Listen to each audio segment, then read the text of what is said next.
Ayan. Bakit malagas? Bakit malagas? Ayan. Nose spoon of baking. Alam mo, baking. Ada yes. O wahid sugar.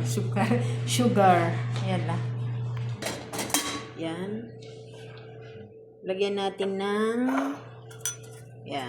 tubig para mag-expand yung ating yes na may asukal.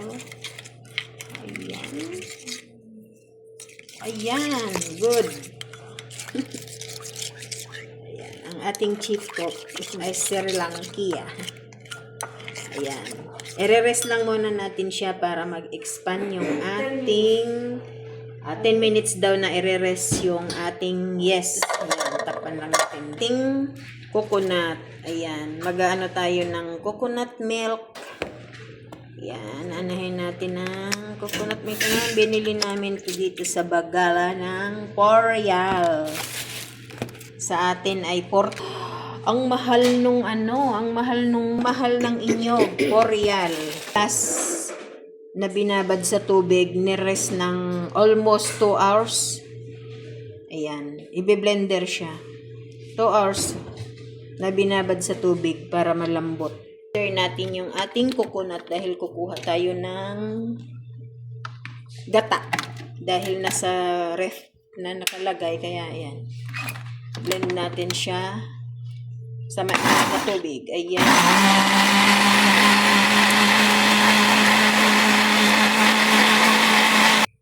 Ayan. Gagata natin. Ang ating chef cook. Sri Lankia. Ang ating chef cook from Sri Lankia. Ayan. Blender nating bigas na binabad sa tubig ng almost 2 hours. Ayan. Para lumambot siya, kailangan natin siyang ibabad sa tubig bago natin i-blender kasama ang gata. Ayan, coconut milk. Coconut milk para sa ating bigas na i-blender. Ayan, sabawan na natin. Mag-add tayo ng cup. Ayan, 1 cup flour. Ayan, 1 cup po siya. 1/3 lang pala siya. 1/3 cup of flour. I-blender na natin siya.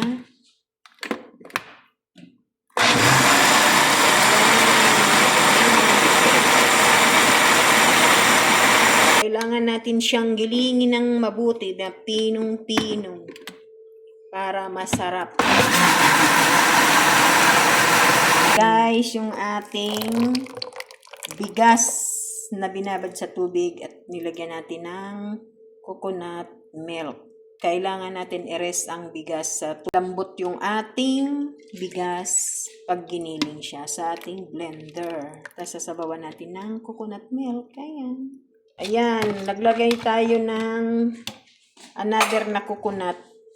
Ito na yung ating 10 minutes. Yes, na binabad ng 10, nirest natin ng 10 minutes. Ayan, magulo ang ating video.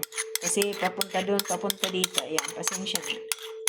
Ayan, ihalo na natin. Tapos, i-rest ulit ha. Ayan, i-rest natin ulit siya ng mga ilang minute. Kalas na silbara ba din? Rest natin ng siya. Half hour daw. I-rest ng half hour. Sabi ni chef cook. Ayan ating nirest na. Ayan na. Luluto na pancake.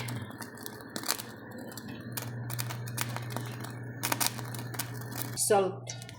Salt para mayroong lasa. Kasi wala tayong inad kaninang salt. Ayan, maglalagay tayo ng salt. Kumangit ang ayan na. Antayin lang natin siya maluto. Ito na siya. Sarap. Parang hot cake. Kalas. Yan. Sanhada.